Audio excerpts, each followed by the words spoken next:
Alright guys, what are we doing? It's Colton's birthday. Where are we going, bud? New York City. We're going to check out the Intrepid Museum. We're going to hit some toy stores. Guys, one of the greatest things that I love about being my own business owner and the freedom and flexibility of it is being able to do things like this. I have a team of people. That doesn't happen right away. It does happen over time. That allows my business to keep moving while I'm spending some time with the birthday boy. Right, bud? Yeah. Stay tuned. I think it did. Even back on the Entering the boat. If you can see the city in the far distance, if you zoom in. Dare to dream. Dream a little bigger. Dream a little taller. Dream yourself a river. Nothing's stopping you. You are the giver. You are the river.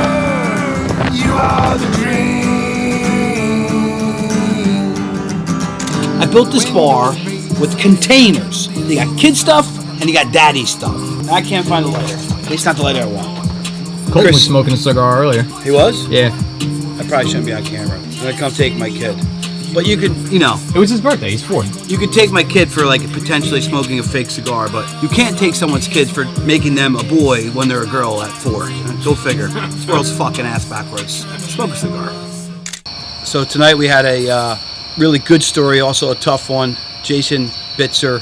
He is amongst some of the most elite lifeguards in the world. He has had a ton of saves in his career, and the biggest thing that he's on now is saving his son's life. His son is 3.5 years old. He's battling a very rare, difficult cancer, stage 4, out in Hawaii for the past 20 years, running a lifeguard training business, as well as chasing his dream to own a surf pool, which he may bring back here to the East Coast. So obviously with his son's diagnosis, he wanted to get back here to the best hospital in the world, which is Sloan Kettering, to chase that next mission, which is saving his son. So make sure you check out the story. Make sure you donate and help support however you can if you're feeling obligated to or you have the want to. Check out the links in the bio. We'll make sure we drop all of those in there. And check this out tomorrow, 2 p.m. You are the river. You are the dream.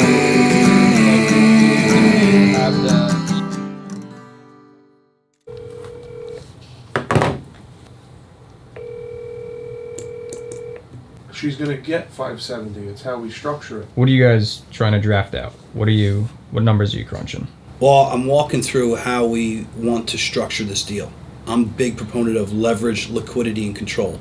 So retaining a lot of my liquidity, which allows me to keep growing the vision that I have for the pit, Fireside, and the other businesses I own. So when you're doing these type of deals... You do it on the whiteboard? Let's get the shirts out. So, first off, this property has issues. So, a lot of times I think we all get held up on we need to be, fully liquid, millions of dollars, or we need to be experts in real estate or experts in how you finance things. Sometimes you just need information, right? So, this property has issues, right? What are some of the issues? It has DEP issues. So, the previous owner had dug a man-made lake 25 feet deep up against the wetlands. Anybody who lives in New Jersey or who has dealt with building near wetlands, super big no-no.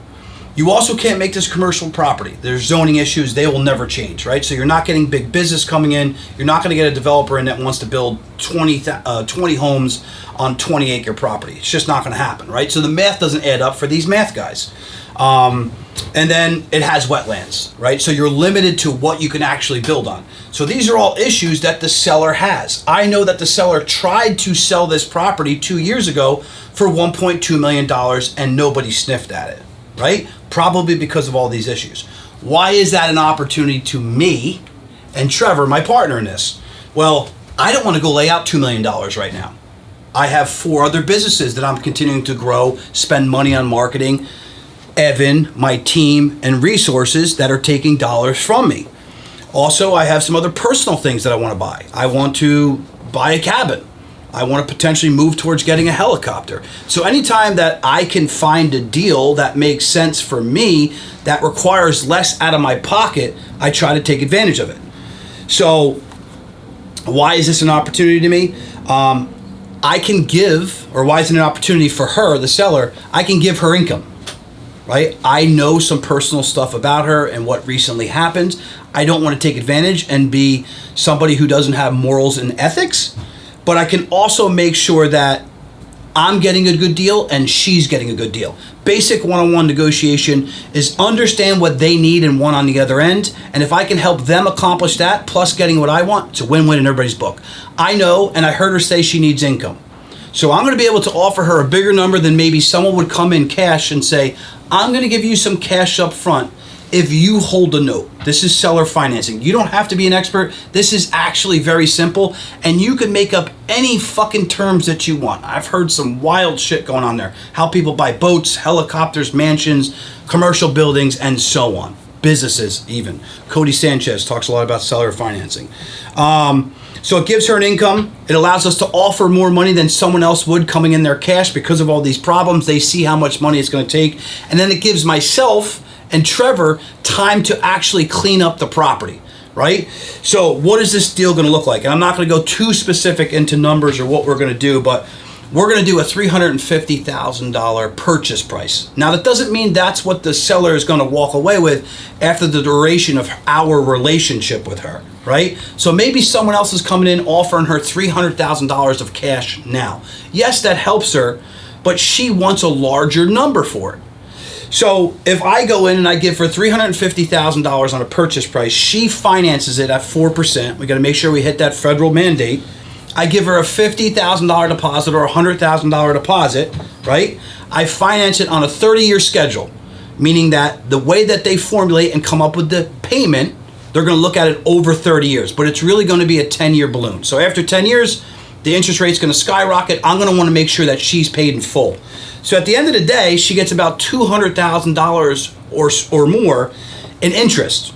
So the total deal for her is about $570,000 to $600,000 she walks away with, right?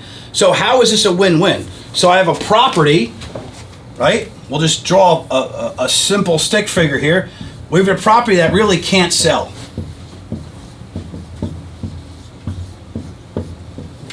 Right? Big problem, can't sell it. Why do I see that as an opportunity? Let me get this. Big Matty. You have it? Sweet.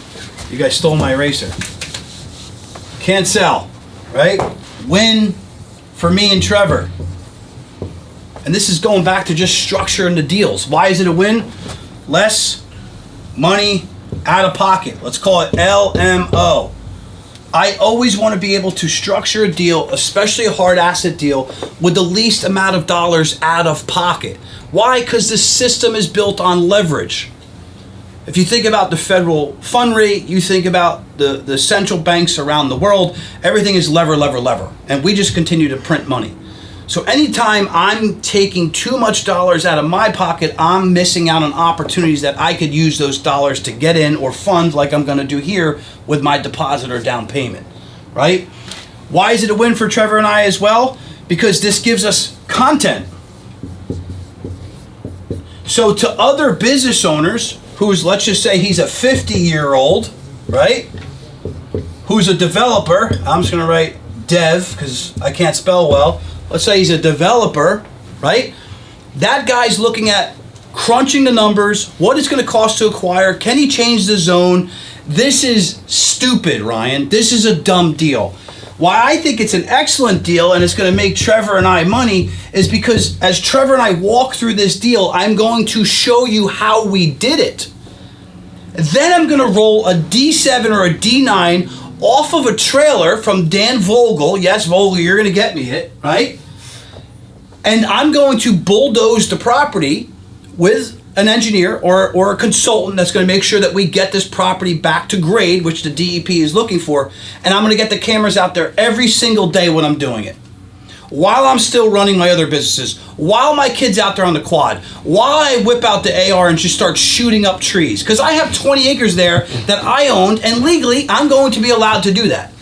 Now, what is the velocity, meaning the multiple rates of return and or dollars that I can make on that content? So when we start thinking about structuring deals, buying properties, buying businesses, how am I able to find wins and or opportunities with my creativity? Right? I don't need $10 million to go do this deal. I don't need $1 million to go do this deal. Is it going to cost more than $1 million? Absolutely. All in, Trevor and I will probably be $2 million into this deal. But it won't be used with my money. It will be with other people's money. That's another great abbreviation. OPP. Think about it. Other people's money.